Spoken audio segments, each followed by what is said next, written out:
Bonjour et bienvenue à notre édition régionale de la mi-journée. On commence tout de suite par la visite de la ministre des Outre-mer dans notre département depuis 2 jours. Aujourd'hui, Madame Georges Paul-Langevin, depuis ce matin même, est à Marie-Galante où essentiellement lui sera soumis le dossier de l'invasion aux algues sargasses. Les édiles comme les socioprofessionnels lui réclament l'état de catastrophe naturelle, une mesure qui a été rejetée, vous le savez, par le ministère de l'Intérieur. Mais lors de son passage à la Martinique, Mme Paul-Langevin a assuré que de discussions seraient entamées avec les socioprofessionnels, avec les assureurs, pour une possible modification des critères d'éligibilité à ce dispositif. Les images que vous venez de voir sont en fait celles d'une rencontre hier soir entre Mme Paul-Langevin et les marins-pêcheurs, ceux en tout cas concernés par l'interdiction de pêche pour cause de pollution à la chlordécone. Ce sont en fait plutôt 2 conseillers de la ministre qui ont rencontré cette délégation de marins-pêcheurs conduite par M. Yoyot que vous avez vu. Eh bien, ces marins-pêcheurs sont envoyés de réunion en réunion depuis un mois entre Paris et Pointe-à-Pitre. Cette fois, les collectivités locales, conseil régional, conseil départemental ainsi que l'État se sont mis d'accord pour mettre en place une commission, encore une, qui devrait examiner l'attribution d'une aide sociale d'urgence et le préfinancement d'une aide à la reconversion. Visite plus tranquille hier pour la ministre à l'Université des Antilles, dont c'était la rentrée solennelle. Madame Paul-Langevin avait voulu placer sa première journée de visite sous le signe de la jeunesse. Le reportage de Muriel Barlagne. Les jeunes font partie de ses priorités. La ministre des Outre-mer, Georges Paul-Langevin, l'a rappelé tout au long de sa journée.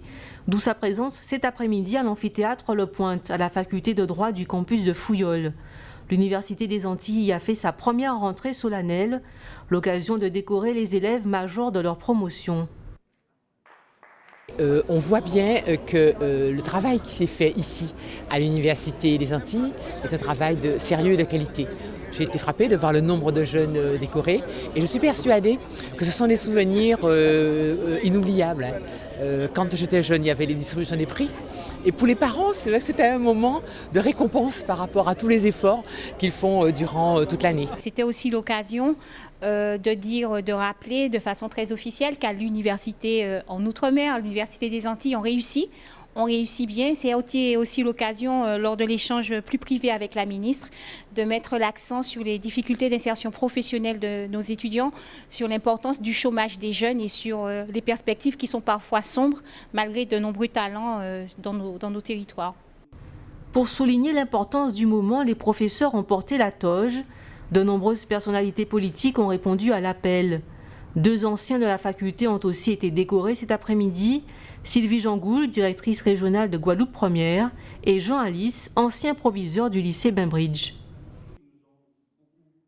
Dans un climat social quelque peu réchauffé ces dernières semaines, le LKP tient en ce moment même, le comité Lionnage contre Profitation, à l'origine du mouvement de 2009, tient en ce moment même son congrès à Pointe-à-Pitre.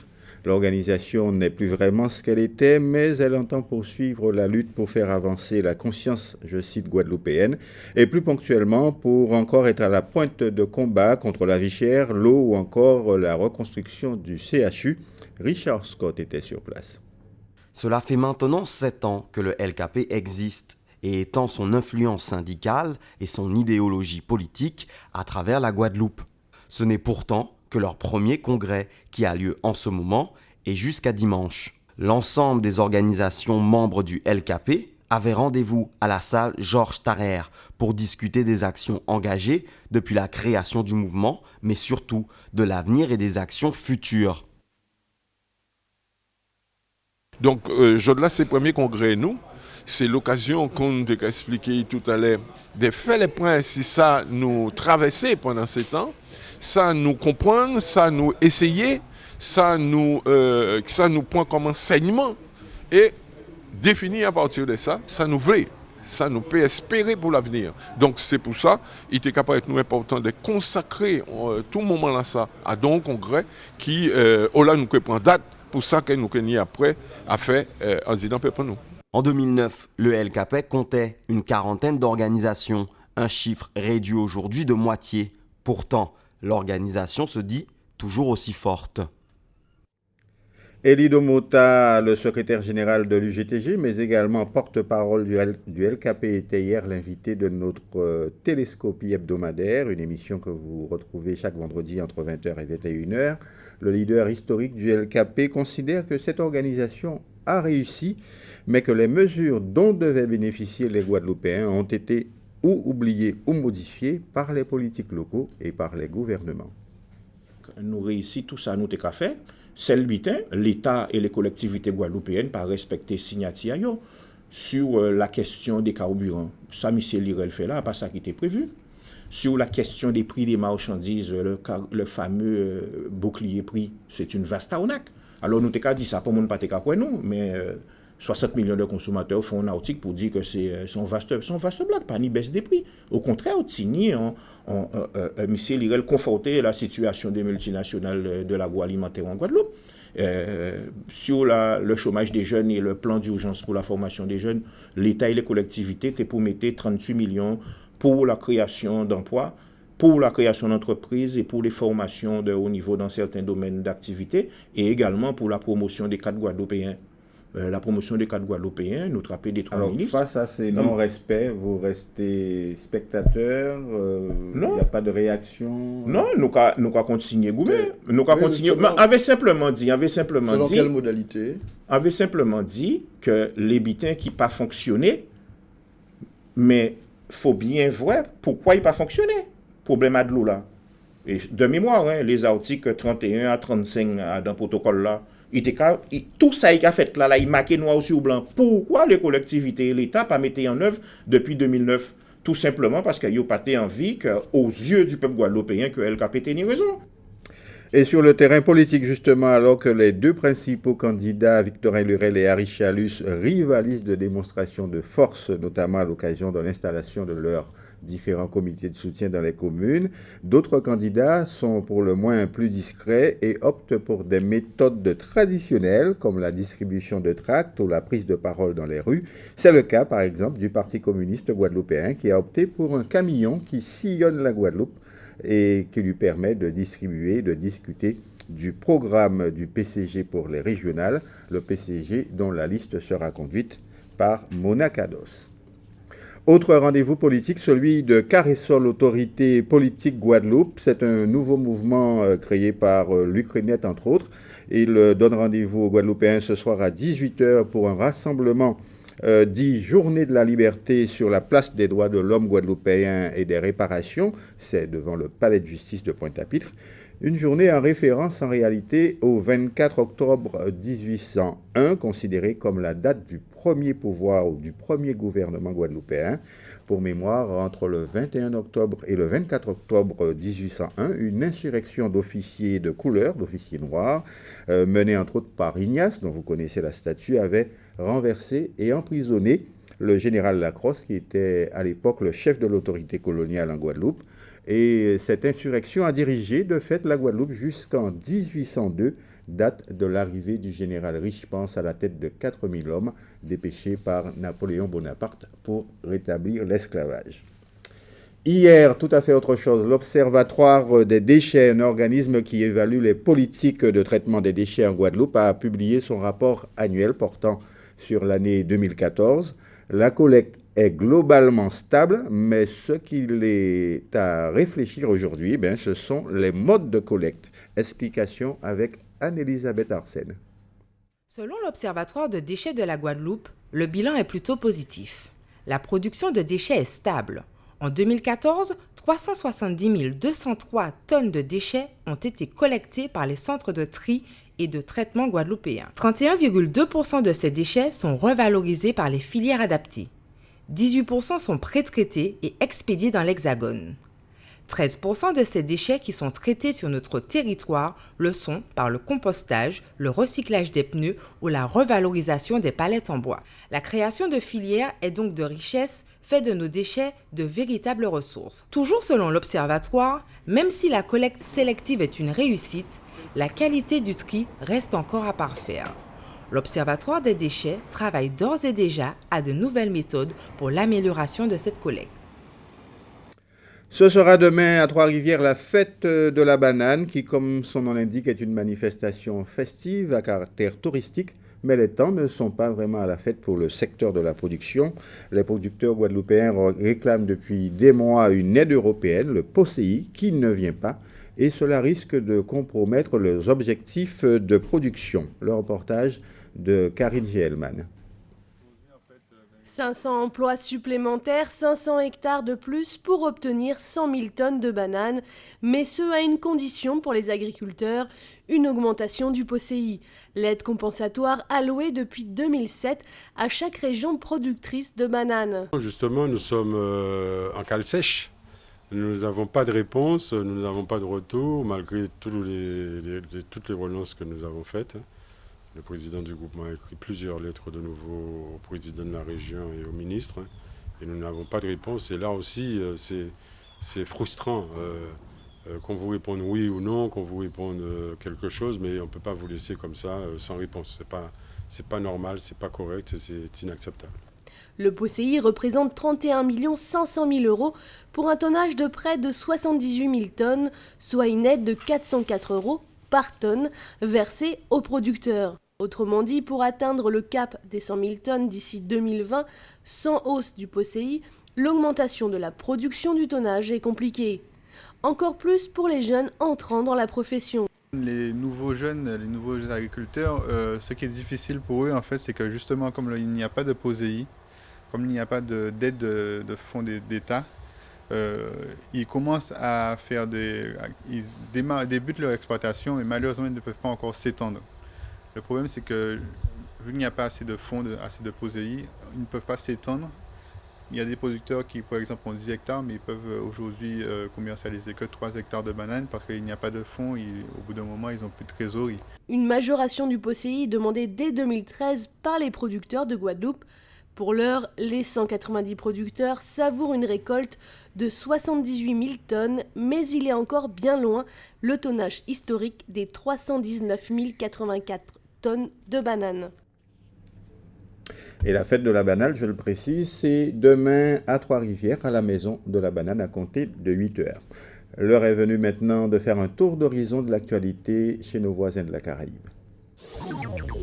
Haïti, entre 8 000 et 10 000 Haïtiens travailleurs de la canne à sucre sont toujours en attente de leur pension que doit leur verser le gouvernement de la République dominicaine.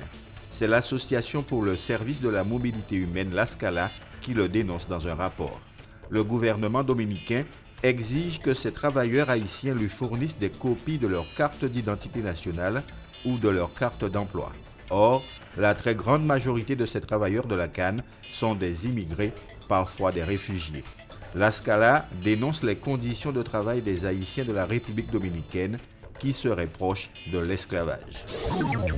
Cuba s'est déclaré ouvert à tout type d'affaires avec les compagnies pétrolières américaines pour exploiter ses réserves dans le cadre du processus historique de rapprochement entre la Havane et Washington. Qu'elles viennent, nous sommes prêts, nous les attendons, nous avons tout type d'affaires pour elles, a affirmé Maria Yodalis Hernandez, porte-parole de la compagnie d'État cubaine CUPET. Les experts internationaux estiment que les eaux cubaines abritent des réserves de l'ordre de 5 à 9 milliards de barils de brut. Les autorités cubaines, elles, affirment que celles-ci vont jusqu'à 20 milliards. Pétrole toujours, Grenade a accueilli le président vénézuélien Nicolás Maduro en tournée dans la Caraïbe pendant 10 jours. Maduro souhaite développer des partenariats forts avec les pays caribéens, notamment dans le secteur du pétrole et du gaz. Avec le Premier ministre grenadien, Kenneth Mitchell, le président vénézuélien souhaite aller encore plus loin en créant une zone d'échange commercial sans frontières entre ces deux pays pour faciliter les échanges commerciaux et la fourniture de pétrole et de gaz. C'est la Guadeloupe de demain, c'est la Guadeloupe déjà d'aujourd'hui, c'est l'heure est aux start-up, ces micro-entreprises basées sur le net. Aujourd'hui se tient au CREPS une bien curieuse rencontre, en tout cas pour les regards de ceux de ma génération. Des porteurs de projets, des conseillers, des investisseurs se rencontrent et au bout de 48 heures, cela peut déboucher sur la création d'une entreprise. Des explications de Karine Gielman. Un accélérateur de projet pour une idée décalée. Pitchez-la en 1 minute le vendredi soir, puis développez-la avec un coach les samedis et dimanches.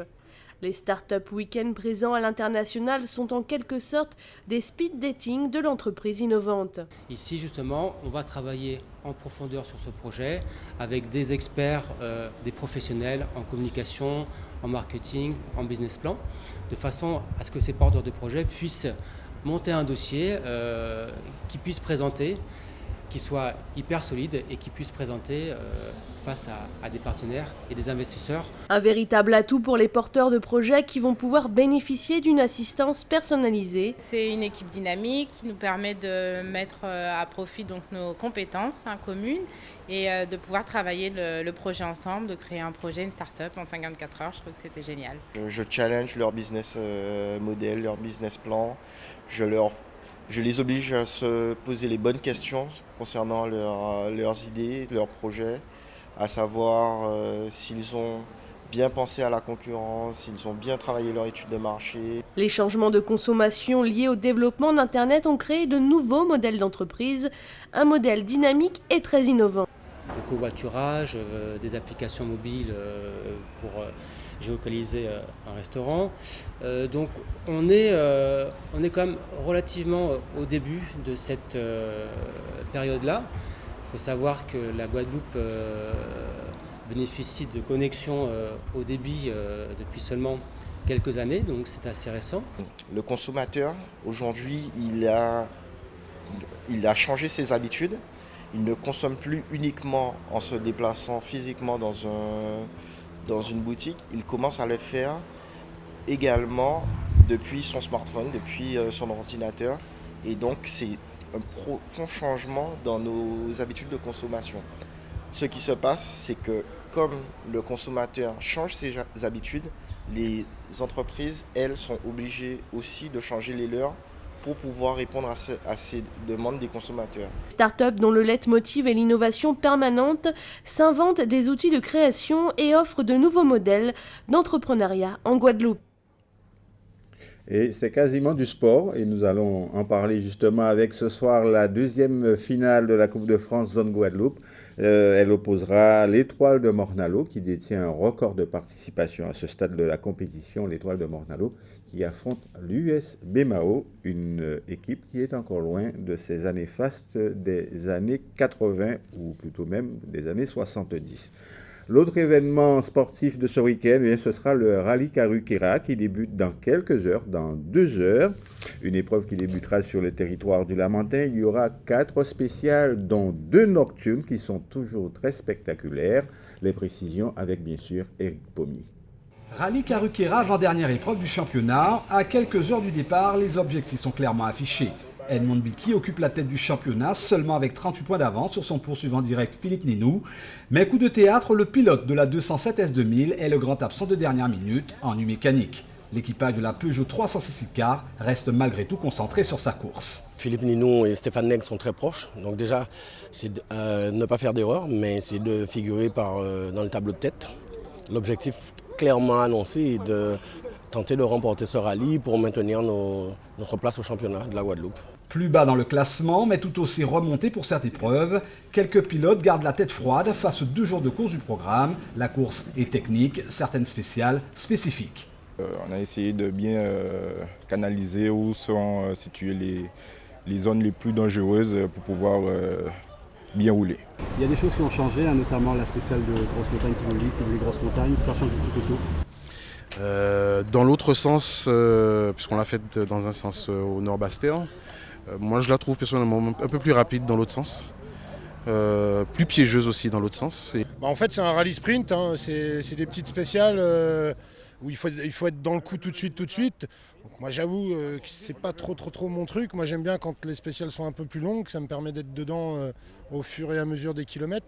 Mais bon, c'est comme ça, il faut savoir s'adapter. On est même venu de la Martinique pour venir se frotter à l'élite guadeloupéenne. Même si le circuit demeure une première pour Karim Orosman, l'envie de rouler et de bien figurer est palpable. C'est un rallye qu'on va découvrir. Ce sera en plus de ça ma 3e participation à un rallye. Donc on va faire du mieux qu'on pourra et sans prendre de risques, rentrer la voiture. C'est l'essentiel. Départ dans environ 2 heures, première spéciale Grosse Montagne Tivoli à parcourir à 2 reprises, circuit long de 6 km 400. Une bonne mise en jambe pour attaquer dans la foulée les premières spéciales de nuit. Au programme, Jarry, 4 km 100 prévus aux alentours de 18h. Maintenant, le temps qu'il fera, avant de refermer cette édition, le ciel sera nuageux par endroits, notamment sur la région des Grands Fonds, comme vous pouvez le voir, sur le Nord-Bas-Terre également et sur les hauteurs de Saint-Claude. Les températures, quant à elles, oscilleront entre 26 degrés au Saintes et 30 degrés à Marie-Galante. L'information continue sur Alizé, sur notre site alizé.com. Dans un instant, le journal de TF1. Un peu plus tard, le magazine Reportage. Je vous retrouve à 19h pour notre édition régionale et Caraïbes. À tout à l'heure.